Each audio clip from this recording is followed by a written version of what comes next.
Sanogo, vous êtes le président du CNRDRE, donc le Comité national de redressement de la démocratie et de la restauration de l'État. Vous voudrez bien répondre donc à quelques questions sur la situation actuelle du pays et sur les perspectives.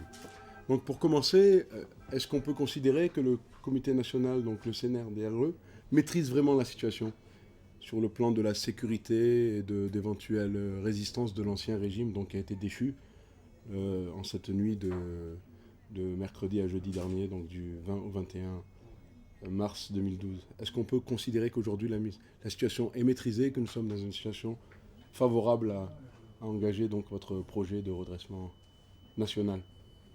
Tout d'abord, bonjour et merci de l'occasion que vous m'offrez à travers votre antenne. Tout d'abord, j'aimerais vous dire que la sécurité à 100%, même en temps de paix, ça n'existe pas. Et surtout après une période de crise comme ça, avec une action menée, il serait un peu imprudent de s'affirmer, de dire complètement que c'est fini. Donc, même s'il n'y a pas de menace directe, parce que j'ai l'armée avec moi, Très bien. Vous avez toute les l'armée forces de avec vous? sécurité sont là, c'est sans équivoque. Très bien. Et on n'est pas comme dans des pays où l'armée se divise en deux, une moitié suit quelqu'un, une moitié suit quelqu'un. Non, ce n'est pas de nos principes, même si ce n'est pas cette action seulement. Ici, notre armée a toujours été une et indivisible, ainsi bien que les forces armées de sécurité. Je tiens à préciser ça, c'est capital. Donc, je peux dire de là qu'ils sont avec moi. Très bien. Donc la situation est des plus favorables, peut-être pour entamer votre projet. L'une des raisons pour lesquelles l'armée a décidé d'opter pour cette solution, hein, cette interruption de l'ordre qui était établi, par rapport à la guerre du Nord, est-ce que vous êtes déjà sur l'offensive? C'était l'un des griefs qui était reproché au président ATT déchu. Est-ce que déjà nous pouvons considérer que la nouvelle gestion du pays permet un redéploiement de l'armée malienne au nord du pays, avec les ordres qu'il faut et la stratégie qu'il faut? Ok, d'abord, si vous dites que est-ce que je suis prêt pour engager le processus de réforme, je dirais déjà, vous devez être témoin oculaire pendant ces 48, dernières 48 et 72 heures. Vous voyez l'afflux ici. Ce pas des gens qui viennent simplement en spectateurs, mais c'est les acteurs de la société civile. D'accord. C'est les ambassadeurs que j'ai eu à rencontrer, les quelques-uns. Ensuite, c'est-à-dire toutes les personnes ressources de ce pays. Parce que mon projet démarre à partir de ce point.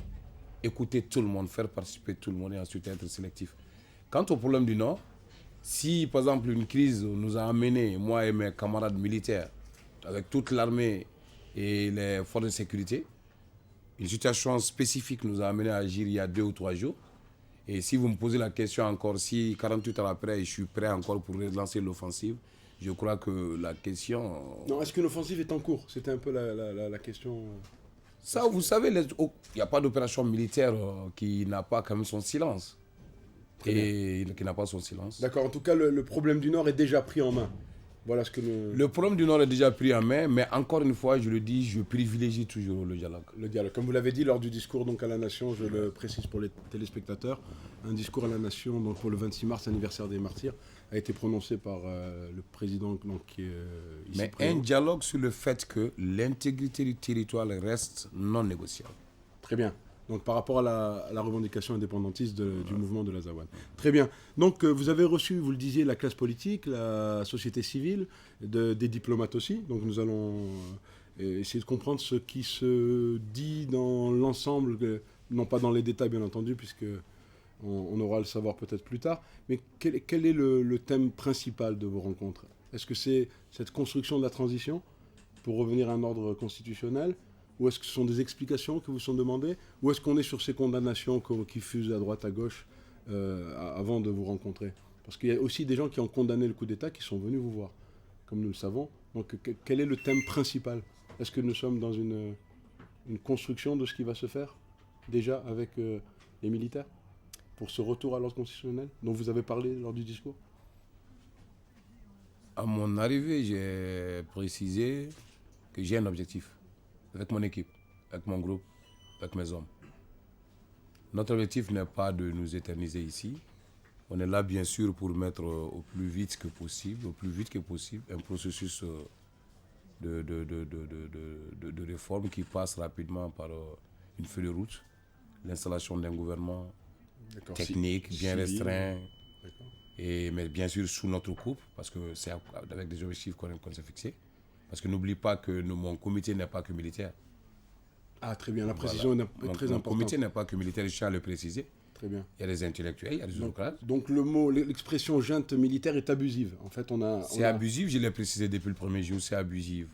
D'accord. Et ça, c'est le premier point. Et de deux, pour entamer un processus, il faut écouter tout le monde, sans exclusion aucune. Donc, dès les premiers jours, c'est ce que j'ai commencé. Et je profite déjà de votre antenne pour remercier les uns et les autres de leur contribution. Et ensuite, c'est l'occasion pour moi, au cours de laquelle j'échange, au cours des propositions faites, de commencer à déceler quand même, c'est-à-dire ces personnes ressources avec lesquelles je suis prêt à travailler, parce que c'est encore le Mali. On est tous maliens, quel qu'en soit l'événement. Il y a encore assez de valeurs sûres, que ce soit dans les partis politiques, les religieux, toutes les autres couches, les ONG, les associations de femmes, la jeunesse. On a besoin de tout le monde pour reconstruire ce pays. Donc il fallait un premier tour de façon holistique, mais au moins les deuxièmes invitations vont commencer maintenant pour essayer d'être plus sélectif et puis aller maintenant. Très bien, donc c'est un coup de force dans l'unité, contre une certaine politique, mais dans l'unité. Dans l'unité. Très bien, je vous remercie. Pour enchaîner, donc, nous avons eu quand même à constater dans la journée d'hier un mouvement de protestation, un rassemblement au niveau de la Bourse du Travail, au siège de ce qu'on appelle l'UNTM, l'Union nationale des travailleurs du Mali. Donc c'était entre 500 et 1000 citoyens qui venaient protester, contester un petit peu le putsch. Quelle est votre réponse, puisque vous êtes en contact avec la classe politique, quelle est votre réponse à leur inquiétude? La réponse elle est toute simple. Toutes les parties dont vous parlez ici, qui ont eu à faire le meeting, je les ai reçus ici à mon arrivée. Ouais, ils l'ont dit, je rappelle que... Et par exemple, je tiens aussi à vous préciser qu'on est encore dans un état où le citoyen est libre d'appartenir à une organisation qui ne nuit pas aux réalités de l'État, de dire ce qu'il pense dans le respect des droits. et c'est pourquoi ils ont été libres de... Ils sont libres Il n'y a pas eu de répression. de se regrouper, de s'exprimer, Et même de vous contester. de me contester, Très bien. de débattre. Ça, c'est le droit du citoyen. Si tu le prives de ce premier droit, et où est-ce qu'on en va? Alors, si vous permettez, je vais enchaîner justement dans le discours de cette opposition franche au putsch, au coup d'État. Il y a aussi une sorte de réclamation donc, urgente, c'est le retour à l'ordre constitutionnel, mais il n'y a pas d'insistance à propos de la personne du président donc, renversé. Est-ce qu'il n'y a pas déjà un consensus qui se dégagerait, à savoir que nous reprendrions les affaires de façon normale, civile, avec la feuille de route dont vous parliez, donc sous votre magistère, hein, sous votre supervision, mais en ayant déjà cette proposition que ATT, étant à la fin de son mandat et portant ces griefs dont vous parliez donc, lors de votre première intervention à la télévision, est-ce que c'est déjà pas une façon de pouvoir retourner ensemble vers la démocratie dans son déroulement normal? Est-ce que cette timide évocation d'ATT ne vous rassure pas? Écoutez, je vous dis une chose. Pour nous, le moment de l'intervention était une période clé dans l'histoire de notre pays. En un mot, je résume cette partie en trois. Nous avons juste vu quand est-ce qu'il faut agir. Nous avons juste vu dans quel domaine il faut agir. Et nous avons juste vu aussi, c'est-à-dire qui il faut associer dans le sens, bien sûr, de l'accomplissement de ce projet. Mais les autres détails, période électorale, je préfère ne pas... Justement, oui, vous essayez vous l'avez dit là, dans votre première intervention aussi, vous ne voulez pas faire plus de politique que les politiciens. Hein, vous avez parlé du vote. Nous n'avons pas une vocation politique. Absolument. Et nous n'avons pas une vocation de nous éterniser au pouvoir. Je l'ai dit depuis le premier jour. Très et bien. je compte tenir promesse devant mon peuple, devant les citoyens. Est-ce que le sacrifice d'ATT pourrait suffire? Est-ce que ce serait suffisant? C'était Nous ne savons pas si c'est un sacrifice ou bien si c'est quoi, mais peut-être sacrifice, ça peut être votre terme à vous. Oui, c'est-à-dire, est-ce que vous pouvez continuer avec cette classe politique qui existait sans trop d'embâge, sans trop de... C'est pas avec la classe politique que je continue. Avec le peuple? Mais je continue avec le peuple dans l'administration. Parce que ça ne me servait à rien de rompre avec l'administration tout de suite. C'est qui allait rendre difficile la reprise. D'accord. Donc il fallait laisser l'administration continuer. Mais, encore une fois, ces classes politiques-là, les avoir au fur et à mesure, dans le même souci d'aller vers le programme que nous nous sommes fixés. Mais vous auriez appelé des dirigeants de la classe politique à former un gouvernement provisoire, non? C'est ce qui a été dit par Soumaïla Cissé lors du rassemblement à l'ERTM. Ah, pardon, à la Bourse du Travail. Pour l'instant, je n'ai appelé personne. Pour l'instant, on est appelé Je suis à la recherche de la personne idéale. Très bien. Qui sera bien pour le Mali, Un civil. bien pour l'unité malienne. Un civil. Et un civil, oui. Un civil pour Le Premier ministre, il sera civil. Pour un gouvernement de transition. Pour un gouvernement de transition, le Premier ministre, il sera civil. Très bien. Premier ministre civil. Et il aura les coups des franches. Excusez.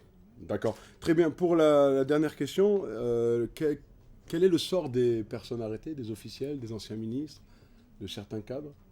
Vont-ils bien? Nous vous précisons qu'ils ne sont pas arrêtés. Ils ne sont pas arrêtés. Nous vous précisons. Ils sont donc mis à l'abri pour préserver l'intégrité physique de leur corps. Parce que nous sommes dans des secteurs où les gens profitent de n'importe quoi pour essayer de procéder à des petits règlements de compte. Et vous convenez avec moi que tout ce qui va se passer dans ces instances-ci, comme acte de vandalisme, comme violence, sera imputé à vos forces. Sera imputé un jour. Très bien. Et nous n'avons pas nous nous sommes fixés comme vocation de protéger le peuple, d'assurer l'intégrité territoriale, assurer la sécurité des personnes et des biens. Donc de là, je mets tout en œuvre. Et je profite de votre antenne pour dire, si encore il y a des personnes qui étaient concernées par ce pouvoir en place, dont on a essayé de mettre à côté, et qui sont rétractés chez eux, rétractés n'importe où, avec des difficultés physiques, morales, mentales, nous les invitons à sortir. Pas pour leur faire du mal, mais juste pour leur bien, parce qu'ils courent un danger. Partout où ils sont, ils courent un danger. Donc toute personne se sentant appartenir au régime d'ATT, est libre de vaquer à ses occupations. Vaquer à tes occupations si tu te sens sécurisé. D'accord. Dans le cas contraire, approchez-nous par n'importe quel moyen. Je me ferai le devoir d'aller te chercher discrètement, t'ajouter aux autres discrètement et de vous protéger en attendant que ce processus-là ne finisse. Et on pourra avoir une preuve pour vous croire que ces personnes sont bien protégées, ne sont pas détenues? Parce que là, c'est un petit peu le discours des autres. Hein. Est-ce qu'on pourra avoir une preuve palpable? Je crois que vous devez le dire, vous devez le croire si je vous le dis. Je suis officier, je suis sous serment. D'accord, très bien. On vous remercie beaucoup pour cette intervention. Bonne journée. Merci.